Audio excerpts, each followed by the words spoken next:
नमस्कार, आप सबका एक बार फिर स्वागत है पब्लिक मीटिंग में। और आज भी एक बहुत खास शख्सियत से आपकी मुलाकात कराने जा रहे हैं। आज हमारे साथ हैं बीजेपी की सांसद, हिंदी फिल्म इंडस्ट्री की सुपरस्टार और बॉलीवुड की ड्रीम गर्ल हेमा मालिनी जी।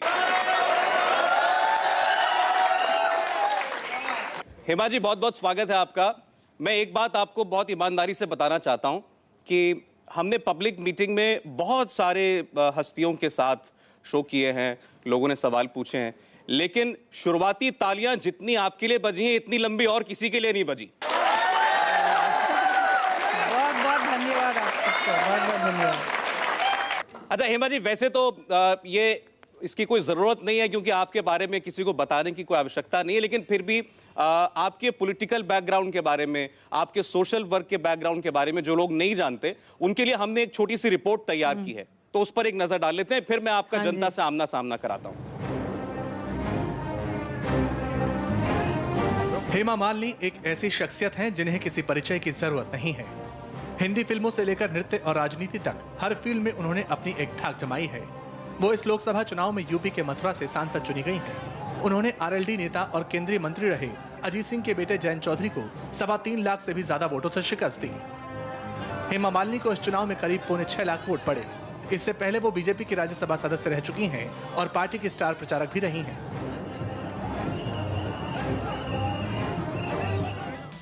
वैसे मूल रूप से हेमा मालिनी तमिलनाडु की हैं और अयंगर ब्राह्मण परिवार में जन्मी हैं। उनकी मां जया चक्रवर्ती तमिल फिल्मों की प्रोड्यूसर हुआ करती थी। हेमा मालिनी की पहली हिंदी फिल्म थी सपनों का सौदागर, जो 1968 में आई थी, जिसमें मशहूर निर्माता, निर्देशक और अभिनेता राज कपूर ने उन्हें पहली बार हीरोइन बनाया। लगभग 4 दशक के करियर में हेमा मालिनी ने कई सुपरहिट फिल्मों में काम किया। वो हिंदी फिल्मों की एक बड़ी स्टार रही हैं और आज भी घर घर पहचानी जाती हैं।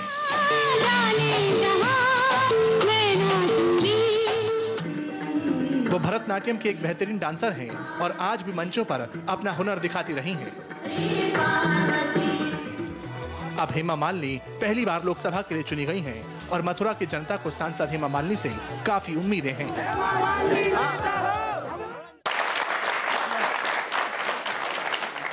हेमा जी, आप इतने अच्छे मार्जिन से जीती हैं, 3 लाख से ज्यादा वोटों से आपने एक बहुत स्ट्रांग ओपोनेंट को हराया मथुरा से। और मैं यह बताना चाहता हूं दर्शकों की, मुझे याद है जब आपका कैंपेन हम देखते थे तो उस वक्त बहुत से लोग, आपके विरोधी भी ये कहते थे कि कहां हेमा मालिनी मुंबई से यहां आ गई हैं, धूल धक्कड़ में, गर्मी में, पसीने में, क्या करेंगी, कितने दिन रहेंगी, छोड़ के चली जाएंगी जल्दी। लेकिन आपने तो बाकियों की जमानत जब्त करा दी।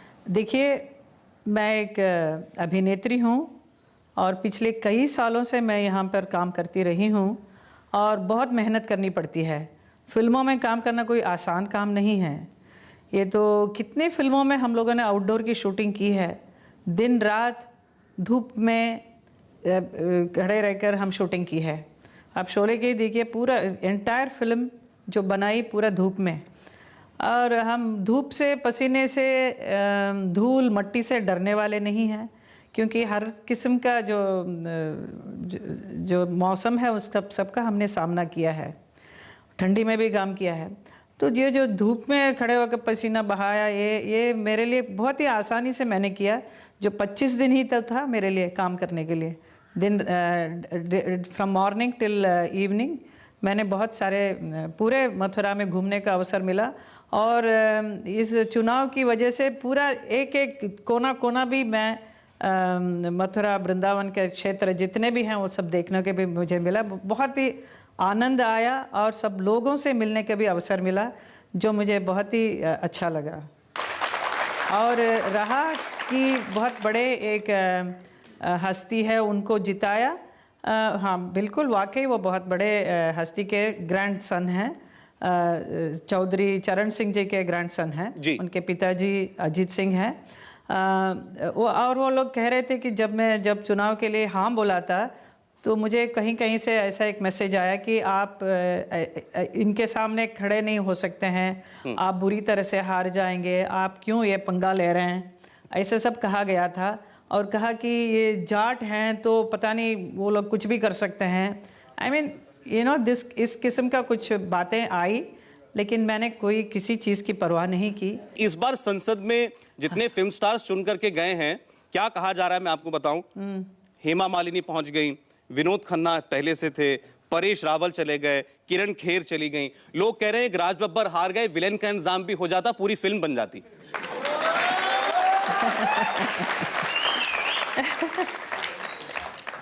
शत्रुघ्न सिन्हा जी भी तो थे, वो भी बहुत अच्छी तरह से जीत कर आए हैं। नहीं, वो आपकी पार्टी के हैं। मैंने कहा मैं उनको कहूंगा कि उनको विलेन बनाए तो शायद आपको पसंद नहीं आएगा। नहीं, वो मेरे हीरो बने थे कई फिल्मों में। मेरी अपनी फिल्म थी शरारा में मेरे साथ हीरो ही थे, और बाबुल की गलियां ऐसे पिक्चर में भी उन्होंने मेरे साथ दो ठग मेरे साथ हीरो थे, शत्रुघ्न सिन्हा। अच्छा, फिर अगर अब इस बार आपको विनोद खन्ना और शत्रुघ्न सिन्हा में से पार्लियामेंट में अगर कोई फिल्म बने और आपको हीरो चुनना हो तो दोनों में से किसको चुनेंगी? दोनों हीरो बनेंगे मेरे साथ। इनके साथ तो कितनी फिल्म की है, विनोद जी के साथ, शत्रु जी के साथ। तो अच्छा है ना, वहाँ पे भी एक अच्छा ट्रायंगल फिल्म स्क्रिप्ट बन सकता है। अच्छा, और पार्लियामेंट का गब्बर कौन होगा हिमा जी? यहाँ पे अभी तो कोई गब्बर है ही नहीं, नो गब्बर, नो विलन। अब आपसे ऑडियंस कुछ सवाल पूछेगी। मेरा सवाल ये है कि आपके प्रचार में आपकी बेटियां तो नजर आई, बट धर्म जी नजर नहीं आए, रीजन क्या थी? धर्म जी की तानिया, मेरी दोनों बेटियां आई, बड़ा मज़ा आया मुझे, क्योंकि उनको भी कुछ अभी ये कैसा चुनाव किया जाता है उनको देखने के मिला, पार्टिसिपेट करने के मिला। धर्म जी का सवाल ये है, वो उनकी तबीयत ठीक नहीं थी, उनके he had a problem in his leg, so he was very unwell, not well. अच्छा हेमा जी, लेकिन हमने ये सुना आपकी किसी इंटरव्यू में, मैंने आपके मुंह से ही सुना कि धर्म जी नहीं चाहते थे कि आप इलेक्शन लड़ें, ये बात ठीक है? हाँ, शुरू में जब मैंने मेरा इंटरेस्ट बताया कि मुझे इस चुनाव में भाग लेने का मेरा इंटरेस्ट हो रहा है, तो नहीं कभी मत करना, बहुत मुश्किल का काम है, तुमसे नहीं होगा। धर्म जी ने भी कहा, और कई मेरे जो पहचान के दोस्त लोग हैं उन्होंने भी कहा कि मेरे से नहीं होगा। मैंने कहा मैं तो हर जगह, मैंने कितना चुनाव के लिए मैं गई हूँ, कैंपेन किया बाकी लोगों के लिए, बहुत सारे प्रत्याशियों के लिए, कोई मुश्किल का काम नहीं है। तो उन्होंने कहा कि वहाँ पे तो आपको हेलीकॉप्टर में जाते हो, मीटिंग में उतरते हैं, बात करते हैं और निकल जाते हैं, आप पब्लिक में कहाँ जाते हैं, इतना नज़दीक में नहीं जाते हैं। तो ये घर घर जाना पड़ेगा, नज़दीक से मिलना पड़ेगा, ये मुश्किल का काम है, ये नहीं होगा। और उसके बाद भी बहुत सारी समस्याएं हैं, ये इसके लिए धर्म जी ने ज़रा सा हेजिटेट किया था। लेकिन जब मैं थोड़ा सा कहा कि नहीं, मैंने सब कुछ एक्सपीरियंस किया, राज्यसभा में रहे, चुनाव सबके लिए किया है, कैंपेन किया है, तो मुझे ये एक एक्सपीरियंस, जो सब बोलते हैं बहुत मुश्किल का काम है, इट्स डिफ़िकल्ट, तो मुझे लगा अगर डिफ़िकल्ट है तो मुझे उसका एक्सपीरियंस होना चाहिए। इसीलिए मैंने बोला हाँ, मुझे करना ही है। और मुझे बहुत खुशी हुई कि मुझे मथुरा ही दिया गया, क्योंकि मैं चाहती थी कि मथुरा में से मैं आऊँ। तो आपने, जितने भी लोगों ने कहा कि आपसे नहीं होगा, आपने सबको गलत साबित कर दिया। अब आपके 3 घर हैं, दिल्ली, मथुरा, मुंबई। अब आप इसमें तालमेल कैसे बिठाएंगी? चेन्नई में भी है मेरा घर, 4 हो गया अभी। मेरे पास 2 हमेशा रहा है, मुंबई और चेन्नई में मेरा घर है। और अभी बीच में मैं दिल्ली में जाती रही, क्योंकि राज्यसभा में मेरा काम था, तब मेंबर थी। अभी मथुरा भी हो गया, तो अच्छा है ना, 4 जगह घूमते रहेंगे। कर्म भूमि मेरा मुंबई है, कहीं यहीं पे मैं बहुत सारे काम करके जो नाम कमाया, सब मुंबई से। और अभी मथुरा मेरे लिए कर्मभूमि बन गया है, वो भी बन गया है, क्योंकि अभी वहाँ पर जाकर मुझे ये अवसर मिल गया है कि वहाँ पर जाकर बहुत सारे काम करने का मुझे मौका मिला है। हेमा जी, फिर भी कितना समय आपको लगता है आप दे पाएंगे? अगर मथुरा के लोग ये सुन रहे हो आपको इस वक्त, महीने में एक बार, उससे ज्यादा, आपने वहां घर खरीद लिया है, आपको लगता है कि आप जस्टिस कर पाएंगी अब जिस चीज के लिए आपको चुना गया है मथुरा की जनता के द्वारा? देखिए, अभी मेरा जो फिल्मों में काम जो करना था वो सब कर चुके हैं। अगर अभी भी कोई अच्छा सा कुछ रोल आएगा तो मैं डेफिनेट में करूँगी, क्योंकि मैं आफ्टर ऑल एक कलाकार हूँ। तो इसका मतलब ये तो नहीं है कि हम लोकसभा मेंबर बन गए तो अपना काम नहीं करेंगे। जो नृत्य का कार्यक्रम होता है एज एन आर्टिस्ट, वो सब मेरा जारी रहेगा। लेकिन ज़रूर मैं महीने में 10 दिन तो या 1 हफ्ते तक वहाँ डेफिनेट रहूँगी मथुरा में, और वहाँ के काम चलता रहेगा। मतलब वहाँ का जो विकास जो करने का जो मैंने वादा किया है, जो जो वादे किए हैं वो सब पूरा होगा। और 1 महीने के अंदर देखिए सारा काम हम अच्छी तरह से पहचान कर कौन सा डिपार्टमेंट में काम शुरू करना है वो मैं करूँगी।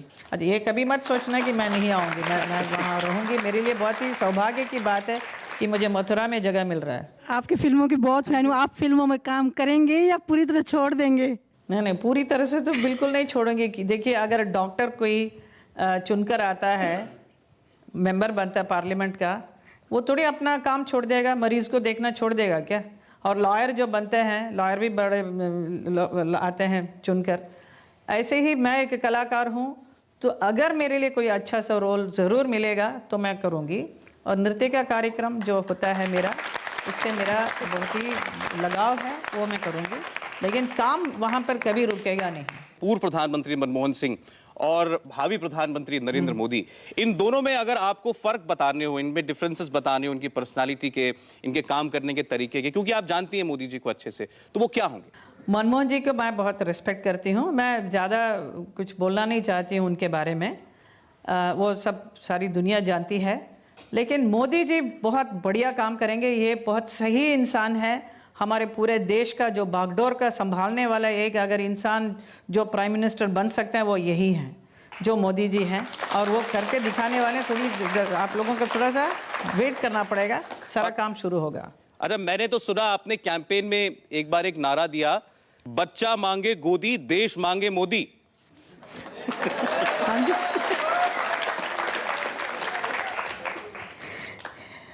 ये देखिए, बहुत ही अच्छी बात है, क्योंकि हमारे मथुरा के जितने भी नेता थे बीजेपी के, वो लोग एक एक स्लोगन बना बना के लेकर आते थे, है ना। तो उसमें से ये बड़ा इंटरेस्टिंग था। ये सब लोग जो गांव गांव में भी बोलते थे, तो बच्चे बच्चे भी बोलते थे, बच्चा मांगे गोदी, देश मांगे मोदी। हेमा जी, ये तो आपने भी सुना होगा कि जब लालू यादव बिहार में मुख्यमंत्री बने थे, तब उन्होंने नारा दिया था, बहुत पॉपुलर हुआ था, पटना की सड़कें ऐसी हो जाएंगी जैसे हेमा मालिनी के गाल। मुझे किसी ने किस्सा बताया कि कुछ समय जब बीत गया और सड़कें नहीं सुधरी, तो एक आदमी उनको लेकर गया कि देखिए लालू जी, इतने बड़े बड़े गड्ढे अभी भी सड़क पर पड़े हैं। तो उन्होंने कहा कि हेमा मालिनी के गाल पे डिंपल आता है ना, ये वही है। अरे बाप रे। देखिए, जो भी कोई भी खूबसूरत चीज़ को हमेशा उदाहरण में लेते हैं, तो उन्होंने ऐसा लिया है, जो अच्छी बात है, नाइस कि। लेकिन सड़क उस वक्त सचमुच बहुत ही ख़राब थी, क्योंकि मैं भी गई हूँ। वो राजगीर का एक फेस्टिवल था, उसमें भाग लेने के लिए। तो उस वक्त पहुँचते पहुँचते कुछ बहुत सारे एक्स्ट्रा टाइम लग गया था। लेकिन आज मैं देखती हूँ बिहार में काफ़ी सुधार आया हुआ है। Roads are quite nice. तो ये आपने कभी इस बात की शिकायत नहीं की लालू जी से? आपको पार्लियामेंट में मिलते होंगे पहले भी, कि आपने इतना बड़ा उदाहरण दे दिया था, मेरा नाम भी उसमें इस्तेमाल कर लिया, कम से कम सड़कें तो बनवा लेते। सड़कें तो देखिए, उनको मैं पार्लियामेंट में बहुत बार मिली हूँ, वो बहुत शर्मिंदा हो जाते हैं इस बात को। उन्होंने कह दिया, वो जो हो गया, बट आई थिंक उस बात को छोड़ देना चाहिए, भूल जाना चाहिए, अभी आगे बढ़ना चाहिए। बिहार का सड़क क्या, पूरे आप मथुरा में आकर देखिए, इतना ख़राब है रोड, बहुत ही ख़राब। और वहाँ के गांव में यही कह रहे थे कि हमारी सड़कें ठीक कर दो, आप सड़क देखो, चलने लायक नहीं है। तो मेरा प्रथम काम यही है कि मैं वहाँ का रोड अच्छा करूँ, पीने का पानी दूँ, क्योंकि खराब पानी मिलता है, पीने के लिए पानी नहीं मिलता। और मैं ऐड करती हूँ वाटर प्योरीफायर का सबसे शुद्ध पानी दुनिया में पीने के लिए कह रही हूँ। सारे देश में भी ये प्रॉब्लम है, इलेक्ट्रिसिटी, बिजली की। उसके लिए भी बहुत ज़ोरदार मैं काम डिस्कस कर रही हूँ, और बहुत बड़े बड़े लोगों से भी मैं कंसल्ट कर रही हूँ कि कैसा क्या किया जा सकता है। 5 साल के बाद आप सब लोग मथुरा वासी, ब्रजवासी लोग ये कहेंगे कि हेमा आई और हेमा ने बहुत अच्छा काम किया। वो एक छाप ज़रूर मैं छोड़ कर जाऊँगा।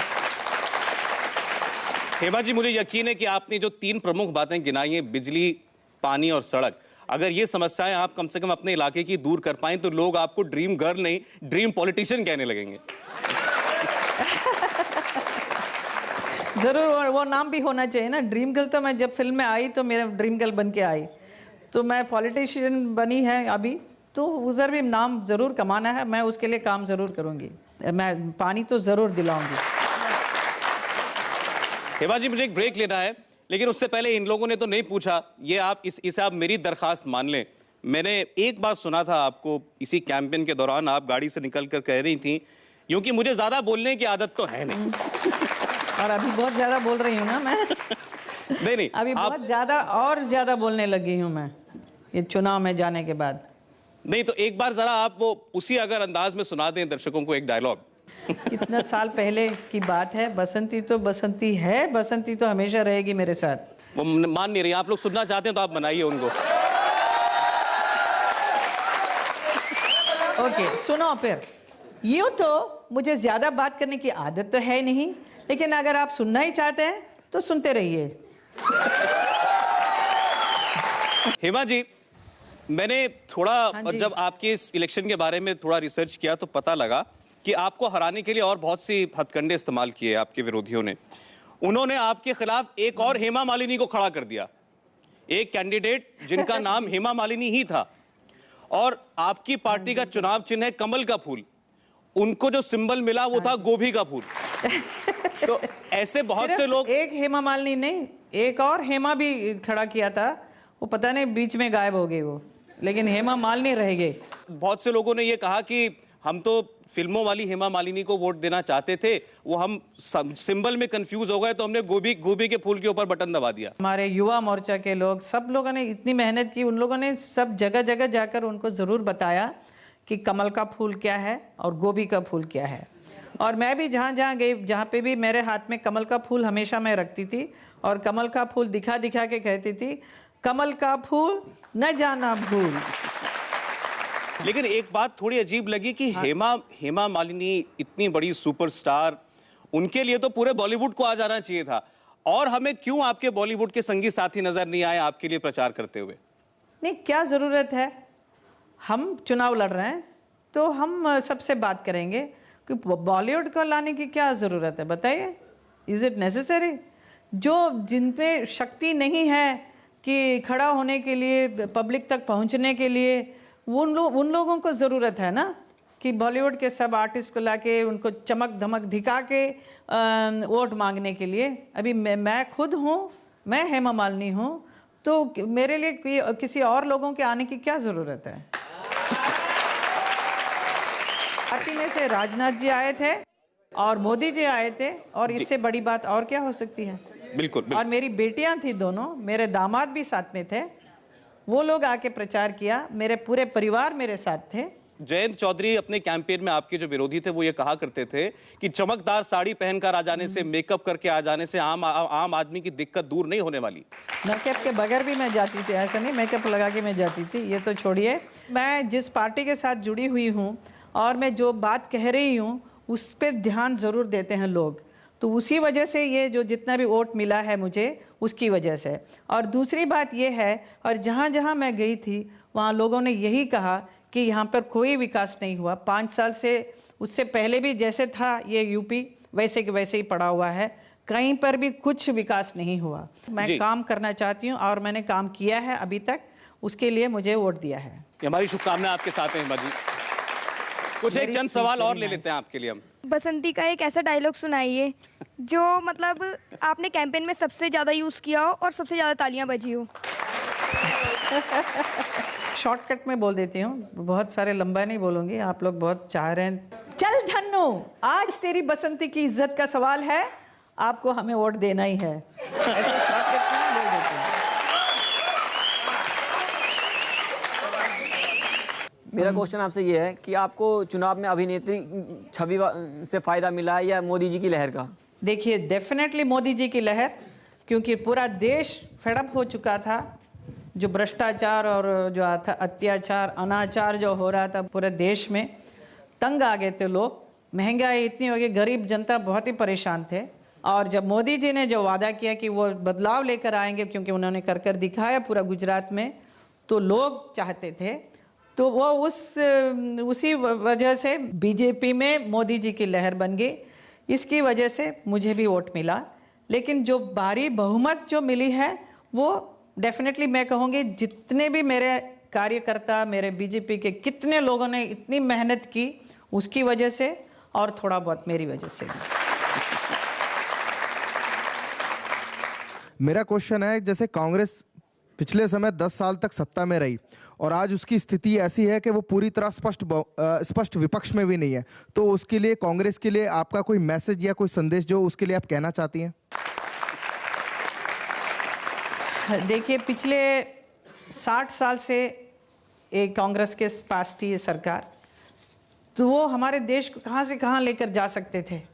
जो पिछले कुछ सालों से हम लोग देखते आ रहे हैं कि कितना कहाँ से क्या हो रहा है हमारे देश में, कि हर किस्म का स्कैंडल, ये वो, ऐसा कभी हुआ ही नहीं, कभी सोचा भी नहीं था कि हमारे देश में ऐसा होगा। लेकिन वो सबके एक मुक्ति मिलती है, सब जब ऐसा इतना खराब हो जाता है तो कुछ ना कुछ तो बदलाव आएगा, तो वो बदलाव लेकर आए हैं। तो उन्होंने जो सपना देखा था, वो जो बताया कि ऐसा, वो अभी साकार होने वाला है। तो मैं देखिए, जो काम अच्छा करते हैं उन्हीं का साथ लोग देते हैं। लोग ये नहीं देखते हैं कि ये डायनास्टी है, जो परिवार का ये जो सरकार चल रही है, वो उन सब में कोई विश्वास अभी नहीं करेगा। जो काम अच्छा करेगा उन्हीं का साथ देंगे। अब क्योंकि पॉलिटिक्स पर बात हो रही है आपसे, मैं एक सवाल आपसे पूछना चाहता था कि आपकी पार्टी का या आपकी पार्टी के सहयोगियों का एक ऐसा रवैया है जो बहुत लोग पसंद नहीं करते।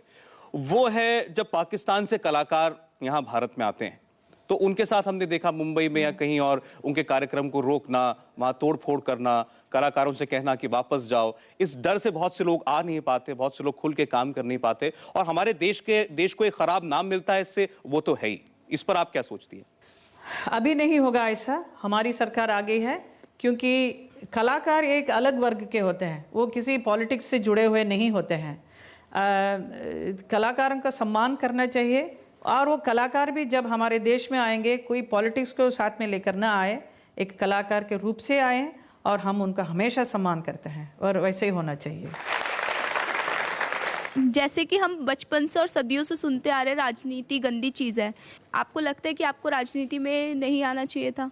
देखिए, शुरू में मैं भी घबरा रही थी, और लोगों ने भी कहा कैसे कैसे लोग होते हैं, आप कैसे मैनेज करेंगे। ऐसा कोई कुछ नहीं है, बहुत अच्छे लोग भी, बहुत सारे अच्छे लोग भी हैं, और अच्छे लोगों का आना बहुत ज़रूरी है। और मेरा यही विनती है, आप जैसे बहुत सारे यंगस्टर्स को आना चाहिए बहुत, क्योंकि आप लोगों का बहुत अच्छा विचार होता है, कुछ अलग अलग नई चीज़ें भी आप लोग सोच कर बता सकते हैं, जो हमारे राजनीति में काम आएगी और देश के लिए बहुत अच्छा होगा।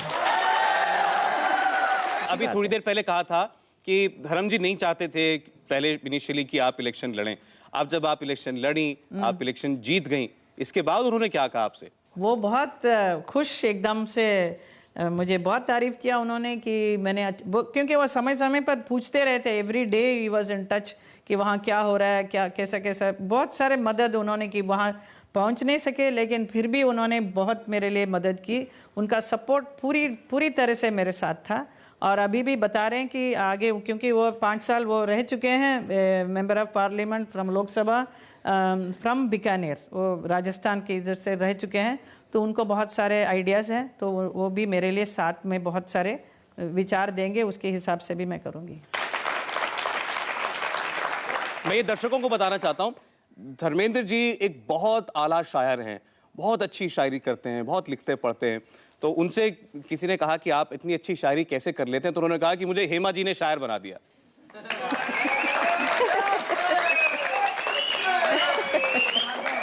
कुछ साल पहले जब हम लोग मिलते थे, फिल्मों में काम करते थे, और हम लोगों का प्यार भी हुआ, उस वक्त तो कुछ शेर व शायरी नज़र नहीं आई मुझे, लेकिन अभी इतने ऐसे शायर बन गए हैं कि मैं क्या बताऊं, कि मैं खुद एकदम दंग रह जाती हूँ। इतने अच्छे बातें करते हैं, रोज़ एक शेर सुनाते हैं, और मैं हमेशा उनसे यही कहती हूँ कि इतनी अच्छी आप लिखते हैं तो आप उसको एक किताब निकाल कर लाइए, बहुत अच्छा सुनाते हैं, और मेरे ऊपर भी बहुत लिखा है। अभी आप लोग पूछ रहे थे ना, वो जो शेर व शायरी धर्म जी का सुना है? जी हाँ, जी हाँ, जी हाँ, जी हाँ। तो सुनना चाहेंगे आप? क्योंकि मुझे मिल गया है। उनको फ़ोन करके मैंने ले लिया अभी। तो धर्मेंद्र की शायरी हेमा मालिनी के लिए, हेमा मालिनी की जुबानी, पहली बार टीवी पर। तो हम इसको धर्म जी के लिए डेडिकेट करते हैं जी। ये उनका बहुत ही फेवरेट है और हमेशा मेरे लिए सुनाते हैं। बेरुखी से उनकी रुख न मोड़ा मैंने, बेरुखी से उनकी रुख न मोड़ा मैंने, जिद को उनकी जिद से अपनी तोड़ा मैंने, जिद को उनकी जिद से अपनी तोड़ा मैंने, आई न माथे पे जो शिकन, दिल शिकनी से उनकी मुस्कुरा कर गए लिपट, कहते हुए बेशर्म कहेंगे।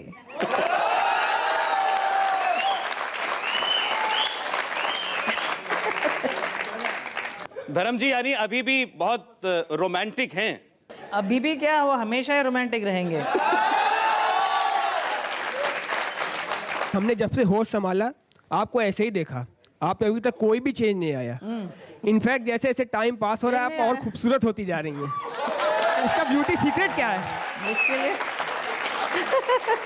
ब्यूटी सीक्रेट देखिए, उम्र के साथ साथ काफ़ी बदलाव आ जाता है और मेरे ऊपर भी आया है। आप मेरे 30 साल पहले के कुछ फिल्म देखिए और अभी देखिए कितना फ़र्क आ गया है।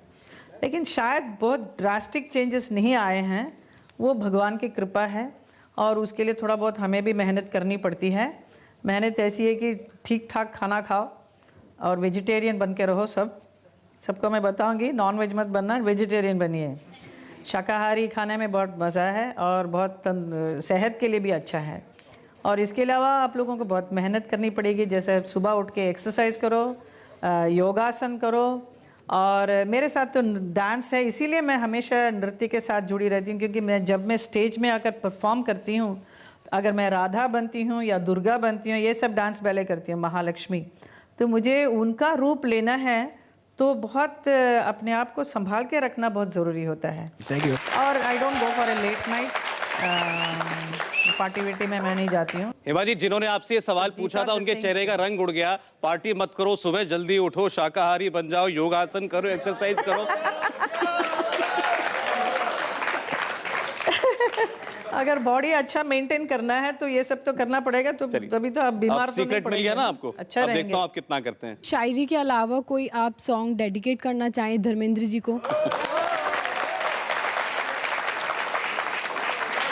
मुझे उनके साथ का बहुत ही पसंद वाला गाना है, चरस का एक है, आजा तेरी याद आई। आजा तेरी याद आई, बालम हर जाई, आजा तेरी याद आई। बस।